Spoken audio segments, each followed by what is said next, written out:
Good morning. Good morning. I'm Dottie Storer, and I am joined this morning by the Eliot search team. Bob Boyd, Janis Cox, Tanya Hull, Carl Serbell, and Rob van Alstyne, who will present today's service. Megan Dembski will lead our hymns, and Karen Gender will lead the offering. Suzanne LaLauren is our pastoral care associate this morning. Suzanne, would you please stand up? Or there she is. No, you don't need to stand up. Please see her if you like to talk about personal challenges in your life. Eliot Unitarian Chapel is a liberal religious community of spiritual seekers. We welcome you in all the fullness of your age, race, ethnicities, your ways of being in body and mind, your gender expression, sexual orientation, and religious background. Our core values are freedom, reason, respect, and love. If you are visiting for the first time, a special welcome to you. There are so many things you could have chosen to do this morning, and you've chosen to be with us. I hope you feel warmly welcomed, that today's message speaks to you, and that we will see you again. If you are here in person, please fill out the guest form that you received on the way in, both sides if you have children, so we can stay in touch with you. If you didn't get one, please ask for one after the service.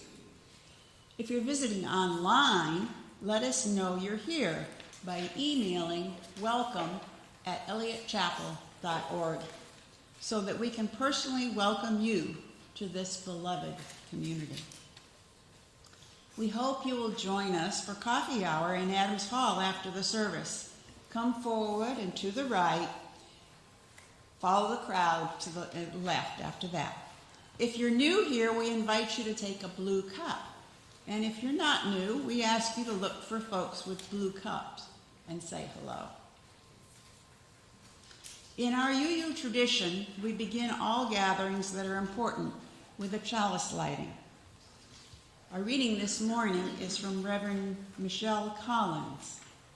As we light this chalice with its freely shared light and freely shared warmth, let us be reminded of the many things that are freely shared with us and that we freely share with others. May we lean into generosity shared from the heart that can warm those around us. Please join me in the reading of our Congregational Covenant that's printed in your order of service. As a free congregation, we promise to one another our mutual trust and support. To create a beloved community, we promise to be kinder to each other than we have to be. To listen fully to each other with an open mind and heart. To speak responsibly and respectfully, to find ways to improve our church for all members and friends. Our hymn is number 1054, Let This House Be a House of Peace.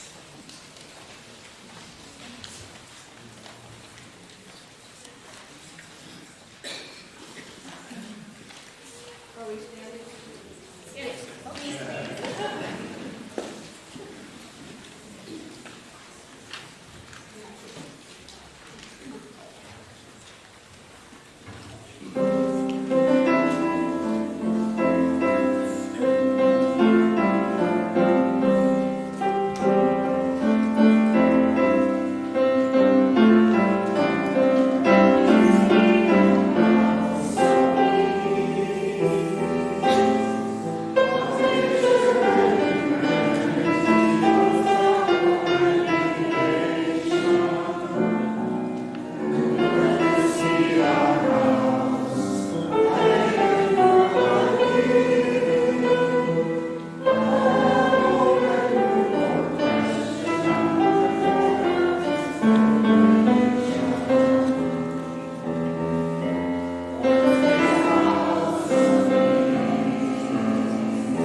Good morning.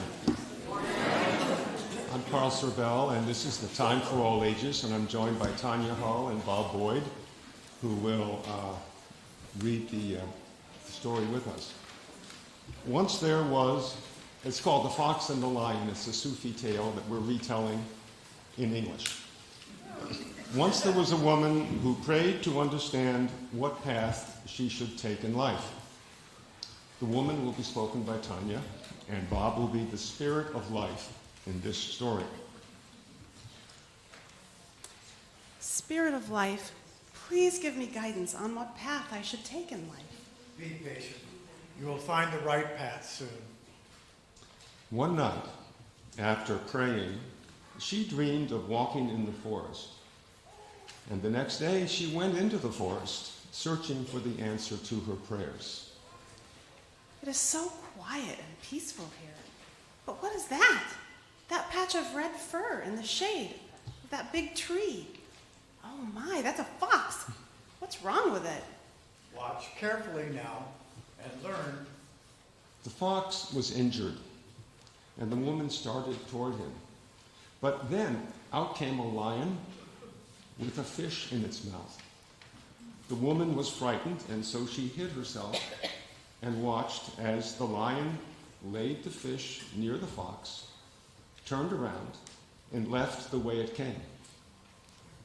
As she watched the weakened fox eat the fish, she said to herself, There is my answer.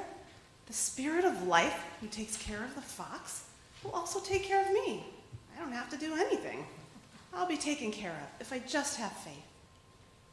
The woman went back home, happy to have her answer, and indeed, she did not do anything.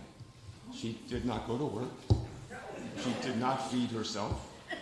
She grew weak from hunger, and she fell into a restless sleep and dreamed that she was back in the forest. Oh, spirit of life, you took care of the little fox, but will you not provide for me? The spirit of life replied, You're mistaken.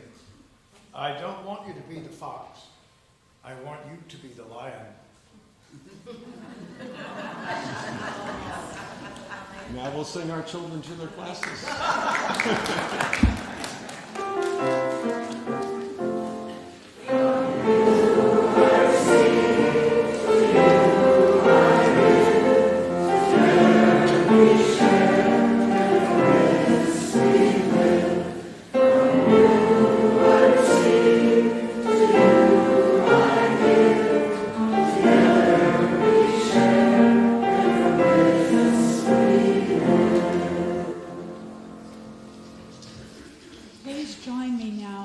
Responsive reading. It's on a separate sheet inside your order of service. This Sacred Place by Stephen Schiff. This place has been waiting for us. To gather our dreams of justice and peace. This place has been waiting for us. To honor it by opening our hearts and speaking our minds. This place has been waiting for us. To fill it with compassion and loving kindness. This place has been waiting for us. To draw from it the breath of common purpose. This place has been waiting for us. To listen to the wisdom of its silence. This place has been waiting for us. To fill it with the urgency of new possibilities. This place has been waiting for us. To make it sacred by our coming together. Let us take a moment now of silence for the prayers of our hearts.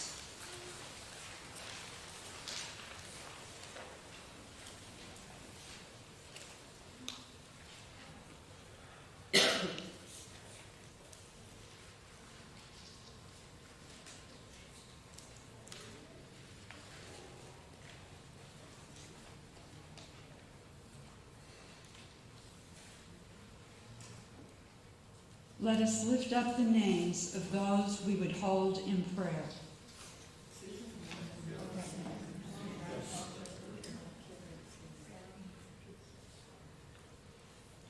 This place has been waiting for us. Let it be filled with our love and care.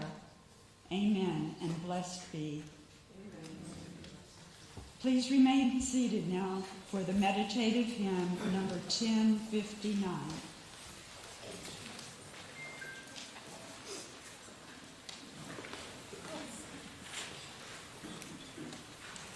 This is a round, so we'll all sing it together over first, and then this side we'll sing first, group 1, group 2, group 3, and our balcony group 2.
Every month, Eliot Chapel chooses an agency or organization that shares our values with whom to split our collection for the month.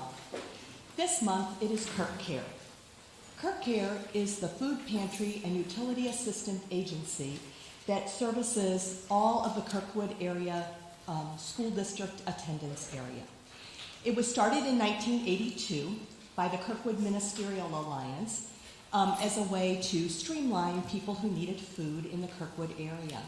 And any church that's located within Kirkwood is able to have 2 people on the board. Your church does. Joanne Pratz is on the board, and she also serves as the pantry director, which is a huge job. And I am currently Karen Gender, and I'm currently serving as the board president.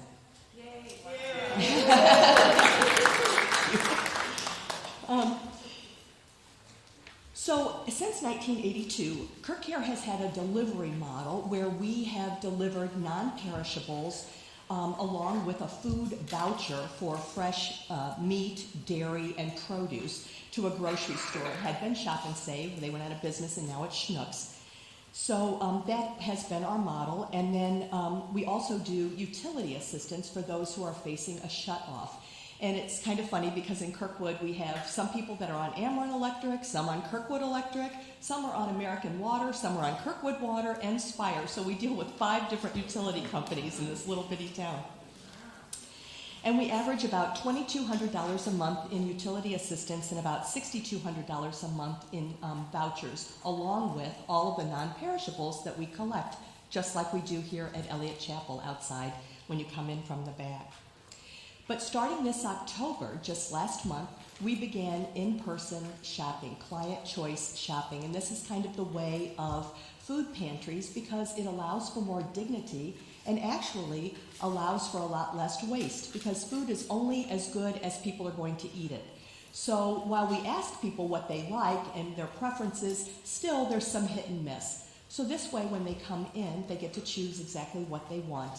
and then they still get their voucher to Schnucks, which for a single person is $40 a month, and it goes up $10 for every additional person. You can tell that's not a whole lot of money, but it certainly does fill in those gaps.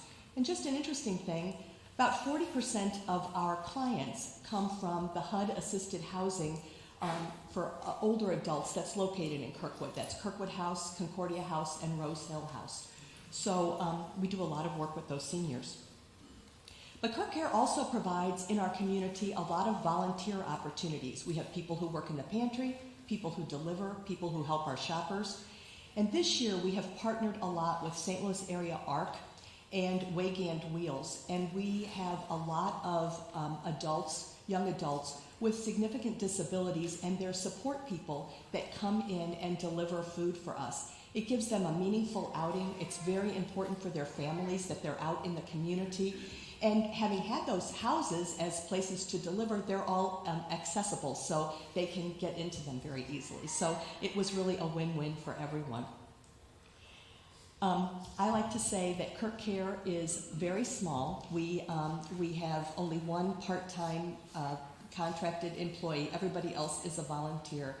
But I like to say that we are small, but our heart is in the right place. So please be generous. Thank you.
Ushers, please come forward. Please join me for the dedication of the offering with the unison words that are printed in your order of service. To the work of the church, to sweet and tapestry of love and action, we dedicate our lives, and these are our offerings. Thank you all.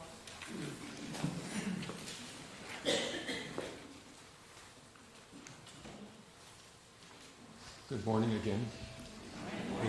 It's good to be with you. It's good to be here. First, we want to present, a little progress report on the search. Eliot Chapel is at a transformative time coming out of the pandemic. And we're not alone. Almost every congregation of all religions share the same opportunities and the same problems, and the same decisions are in front of us. We have an additional transformation, and that is with the retirement of Reverend Barbara. We are in search for a new settled minister.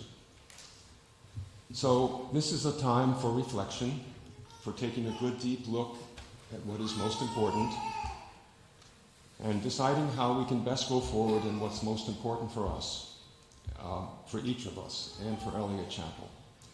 The search team's mission is to facilitate that process of reflection. And the first part of that mission is now almost complete. We've held 10 focus groups and cottage meetings. We have more than 170 responses to the Congregational Survey. Thank you, everyone who took part in the survey and came to our mini focus groups and cottage meetings. We actually have 2 more that we'd like to schedule very shortly, and that would be with the youth group and the young adult group.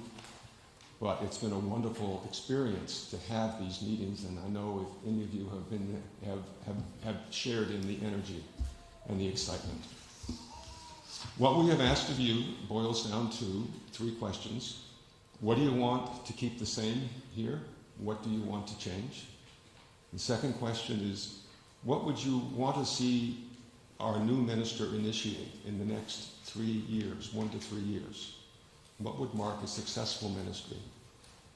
And the third question is, what can we as individuals do in working with a new minister to create the beloved community here at Eliot? But here's how the rest of our mission plays out. With all of the information and the feedback and responses and ideas and energy that we have had the privilege of hearing and being with you, we are tasked to create fill out a form called the Congregational Record. And it's more than a form. It's 54 topics that the UUA asks us to comment on. And some of these topics are around the expectations of a new minister. 11 of them are. Other topics are kind of mundane. Some fiscal questions, buildings and grounds, our recent capital campaigns. And so we're in the process now of completing that process. We expect that to be completed by December 1st. At the same time that we're doing that, Reverend Krista, who is our sole candidate at this point in the search, is completing her ministerial record, which is the equivalent record. And once those 2 records are complete, we can then begin talking with Reverend Krista. At the same time, before December 1st, we have to create a contract for our new minister following UUA guidelines. This is a comprehensive document covering compensation, benefits, core responsibilities, and our governance model. Some of these are in a little bit of flux at this point, but we need to reflect how we are governing ourselves today. And we do need to have a contract for our new settled minister, and that needs to be completed before we start any discussions with Reverend Krista. So after those documents are all complete, in December, we'll begin to talk with Reverend Krista. Up until now, she has been totally separate from the search process. Through these conversations with Reverend Krista, we're going to be reaching a mutual decision, the search team and Reverend Krista, whether to call her, to invite her to be called as our settled minister. We expect to reach that determination by mid-January, and we'll make a full report to the congregation, to you, of all of our findings and our recommendation at that time. It will be about mid-January. If the decision is to invite Reverend Krista to be called, then there will be a vote, and that vote will be at a congregational meeting. It hasn't been set yet, but probably late February, early March, which gives all of us time to talk amongst ourselves with Reverend Krista, to have meetings, to do whatever we want to do to examine the decision and understand what's the right decision for us to make. And then we'll have a vote.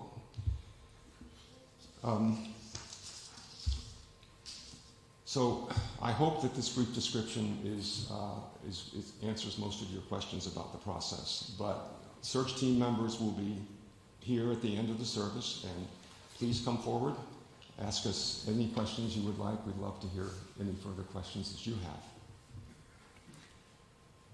Each of us are also going to give a personal reflection about the process.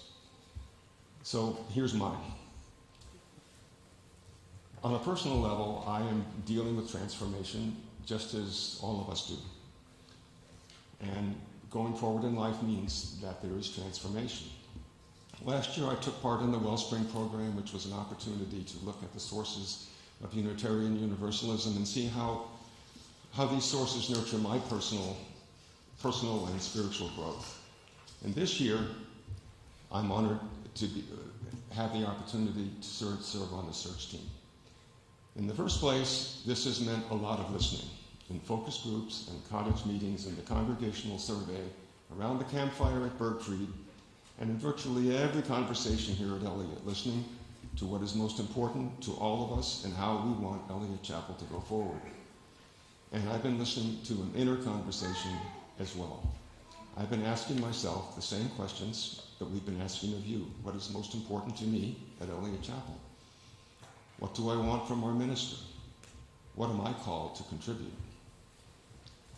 This inner conversation has brought about some changes in my thinking, actually more, I would say, awakening than an evolution. But what I get most from this inner conversation is gratitude that I am part of this beloved community and that I can serve. And I get hope and excitement about what we can do together to go forward. And that's really a lot like what we heard from you in all of our conversations. And I thank you for being with me and all of us in this time of transformation and opportunity. Thank you. Now, we know you must be a little curious about the Congregational Survey that most of you have completed. And through the miracle of modern technology, your cell phones, we can now share the survey results. And Rob van Alstyne, who has been our leader in building the survey, will now give you some highlights of that data.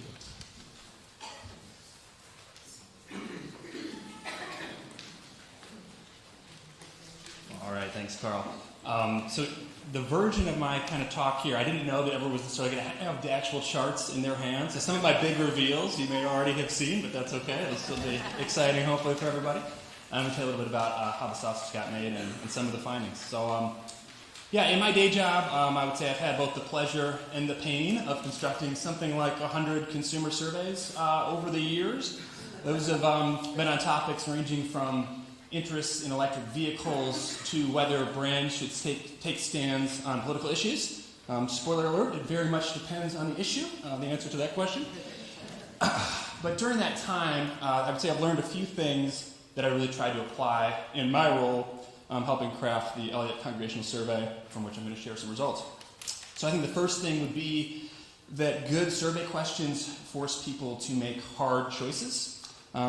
At my work, I like to say select all that apply is the enemy of good insight, because invariably most people will say everything matters. So you don't want to do select all that apply. So that was a major reason that anyone who filled out our survey would realize that our core questions were sort of intentionally structured in a way that forced respondents to make hard choices, right? So you were forced to prioritize among a lot of worthwhile options when asked to assess what activities are most vital to Eliot Chapel, or where our next set of ministers should prioritize their work efforts.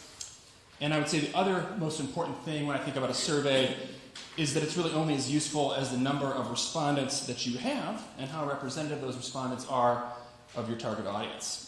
So to that end, I am quite happy to report that during the period our survey was live between September 8th and November 1st, we received 176 responses with a mix of demographics that, as I look around here today, looks very representative of the faces I see gathered in the sanctuary in Adams Hall each Sunday.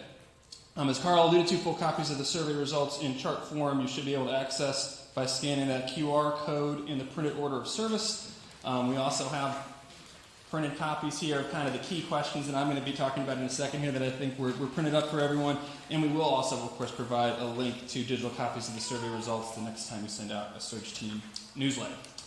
But for now, what I'd like to do is take a few minutes to share highlights of what we in the search team thought was the most compelling findings in the data, focusing specifically on those areas where there was a sizable enough agreement among our survey respondents for pretty clear takeaways about the majority of our congregation's perspective. So the first thing, our bonds with Eliot are long-lasting. Survey question number 12 revealed that 37% of our respondents have been attending Eliot for 26 years or more, and 18% have attended for more than 40 years. That blows my mind. And Bob was the one who said, no, you need to up it. 26 and plus isn't enough. We need a 40 plus. Bob Boyd was right about that. So I just want everyone to really stop and take a moment to reflect on that data point, right? And what that says, I think, about some of the enduring strength of the connections that people forge here at Eliot Chapel. I mean, 18% have attended for the 40 years. I would say the second thing that really jumped out at me and the team as we looked at our survey results is that we really do have pretty remarkable alignment on what activities matter most to the greater Eliot community. You know, we presented people with a list of 9 activities in our 14th survey question and did that, forced prioritization exercise, select those top 3 that you feel are most vital to the Eliot Chapel experience for our community as a whole. And number 1 here, Sunday morning worship service, which was cited by 75% of our survey respondents. And then really it's kind of youthful parallel, children's religious education, which was cited by 63% of our respondents. And then as we look beyond kind of the walls of what happens here each Sunday, we saw things like 32% citing social justice activities and 31% citing covenant groups. So that kind of rounded out our top 4 activities that were deemed most vital among, obviously, a list of a lot of worthwhile options. Another thing that really stood out to us was just hearing that attracting younger members matters, and it matters to everyone. While the demographics of our survey respondents skewed older, 60% of our respondents were over the age of 65, the eagerness to position Eliot Chapel as a welcoming place for young families is universal. A whopping 85% of total respondents to our 17th survey question either agreed or strongly agreed with the statement, Eliot Chapel should prioritize programs and activities that will attract young families and a younger demographic in general. So 85% is not a small number. I can tell you rarely get 85% of people agreeing on anything in a survey. So that's encouraging to see for me, I would say, as a youngish member. And then I think lastly, probably most germane for the fact that we are in this ministerial search time and the main focus of what our team is doing, we wanted to ask people about what they envisioned as the primary role of the minister, right? Because a Unitarian Universalist minister serves obviously many different functions, and I will say that as a team, this was one of our harder tasks, was working hard to whittle that list down to just 11 possible areas of the job that a minister could focus on prioritizing. I think at one point we may have had closer to 20. And within that, obviously, that same idea, right? Like select those top 3 out of that list of 11, all probably equally worthwhile activities in some regard. And from that still wide-ranging list, what matters most to our congregation did come through quite clearly. And we actually had a first-place tie up until the last day. I was very bummed. It ruined my narrative when someone came in on October 31st and voted for that's okay. So our top function by literally 1 vote, receiving 150 votes, was building a sense of community. And right behind that, presenting, inspiring, and challenging Sunday services. And as you can see in your sheet there, the other 9 functions all rank pretty distantly behind those 2 fairly clear-cut priorities. So that is the speed summary of a pretty detailed, lengthy survey, and I'm going to transition a little bit into my own personal statement here before inviting Tanya up. But I just wanted to close by sharing a little bit about what the experience has meant to me. Eliot can obviously feel like a big, small church at times. And while I would say that I've certainly found my tribe within it, I will also admit that my social circle tends to revolve around younger families with similar age children who've kind of moved through the RD program together over the years. And I will say that the greatest part of this experience for me has been getting to engage with that broader Eliot community, first within the search team itself, which I think is kind of morphed into its own powerful covenant group of sorts. And then obviously through all our focus groups and cottage meetings and just kind of getting to know people and make those deeper connections. And just finding really that we've got thoughtful, engaging individuals here across all ages, all life stages, all circumstances. So while I will say it's not been without its fair share of work, I have learned that Google Forms is not as intuitive as I first thought. The process on the whole has been a genuine pleasure and reinforced for me that really anyone who thinks of Eliot Chapel as their spiritual home is in my circle. Thank you.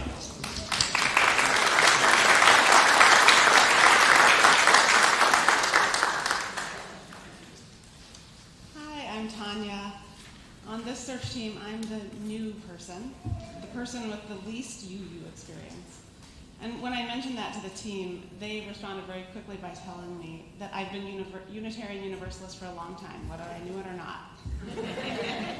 And as we have worked our way through these focus groups, I find myself agreeing.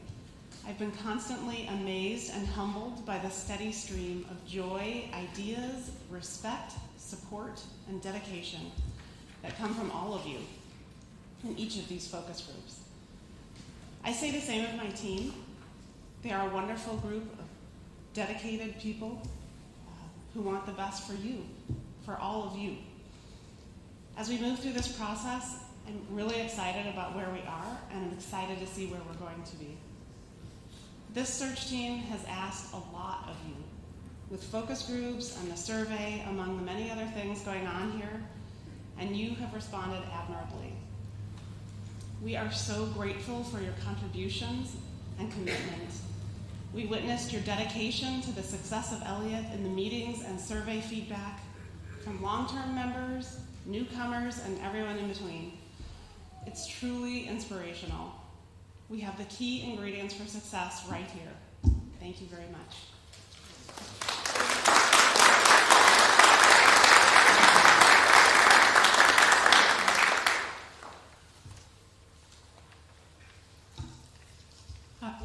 Hi, I'm Janis.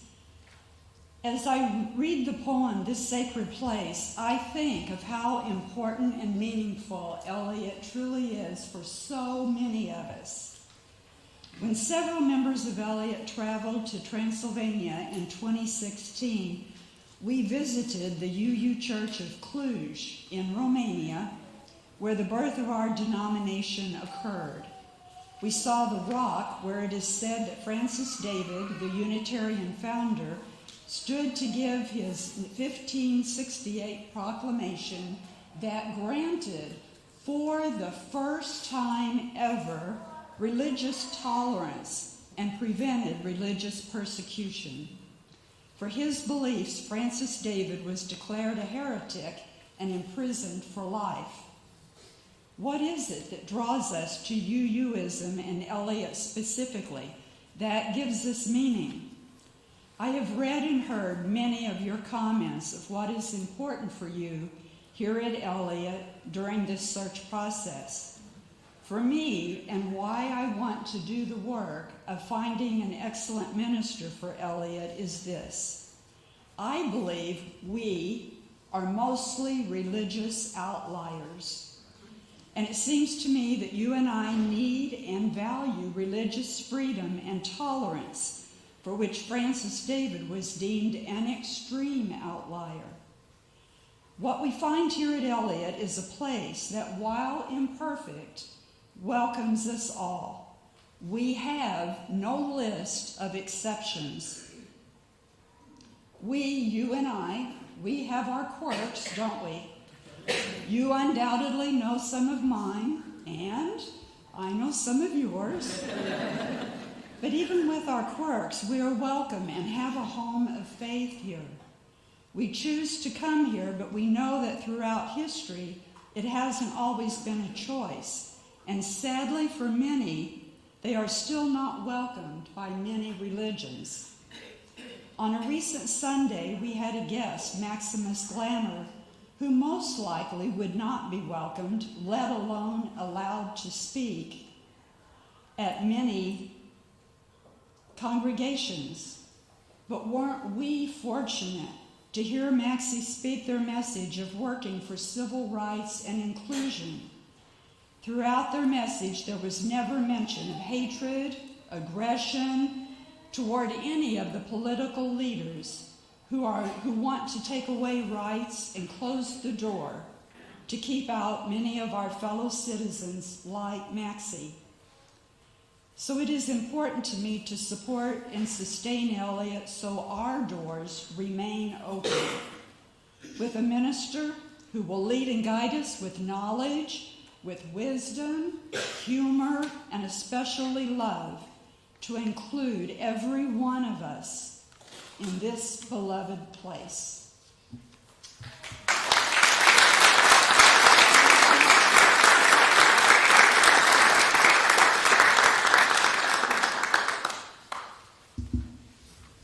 My name's Bob, and I'm a Unitarian. Oh, come on, you know what to do. Hi, I'm Bob, and there you go. Kay and I signed the membership book at Eliot Chapel in 1972. We're in that percentage. Eliot Chapel has nurtured my children, employed my wife for over 20 years, and given me the opportunity to serve and to meet some of the most incredible people I could have asked to know, people with whom I am humbled to be in the same room. And you've heard some of them speak this morning. I'm old. I'm set in my ways. I don't take kindly to criticism. And more, I don't like change unless I can see what good it will accomplish. One of the things about this search process for me on a personal level has been the opportunity to really explore what we as a congregation are like. It's not the same as it was 50 years ago when Webster Kitchell was our minister.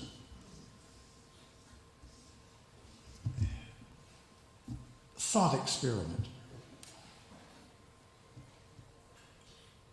Put your feet on the floor for a second and set yourself solidly in your seat.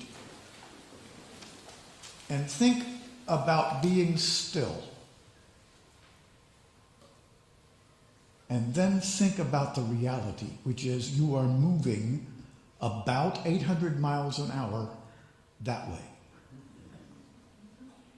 You are moving about 20,000 miles an hour in a direction that we can't determine because we have no references. You are moving at a substantial fraction of the speed of light around the galactic center. Again, we can't tell which direction because we have no reference. And that is the truth. And I like to think of the process that we are going through in doing our cottage meetings and focus groups as a way of trying to understand the truth about Eliot Chapel and what we want and what we need.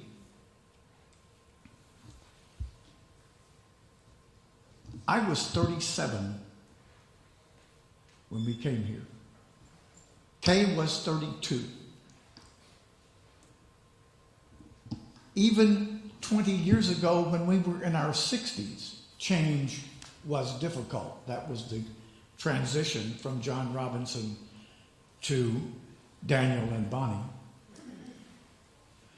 I want desperately for Eliot Chapel to be what it is, what it has been, what it can be, and somehow, because I'm old, I want all those things to kind of be the same thing and not change much.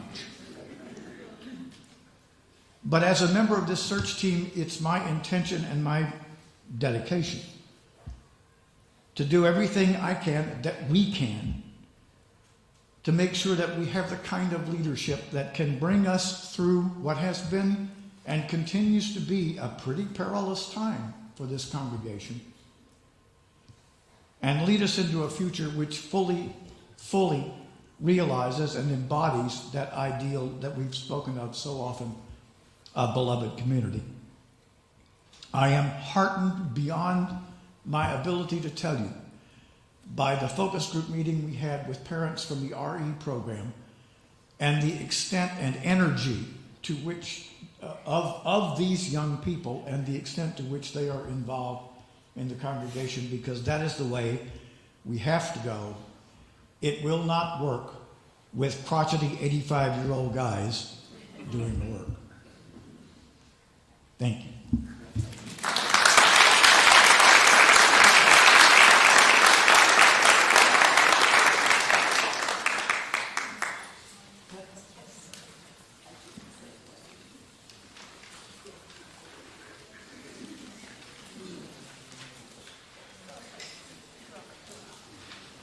Please rise for a Final hymn, number 1058, Be Ours a Religion.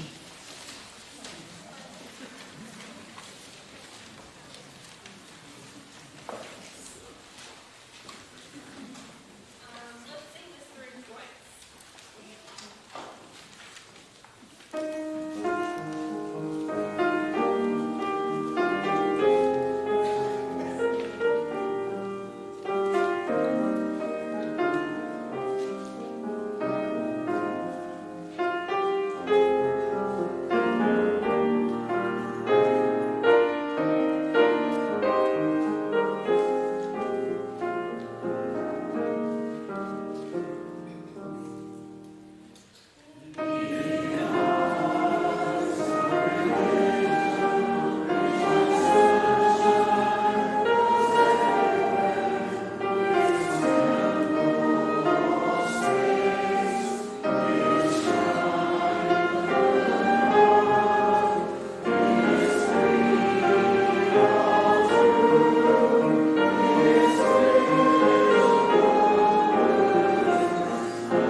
We extinguish this flame, but not the light of truth, the warmth of community, or the fire of commitment. These we carry in our hearts until we are together again. Please be seated for the posting.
Thank you, Jennifer and David.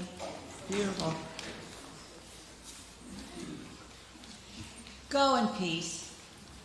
Please join us now for coffee and conversation in Adams Hall and at 12:30 for our Zoom coffee hour. If you have questions for the search team, please join them here in the front of the sanctuary.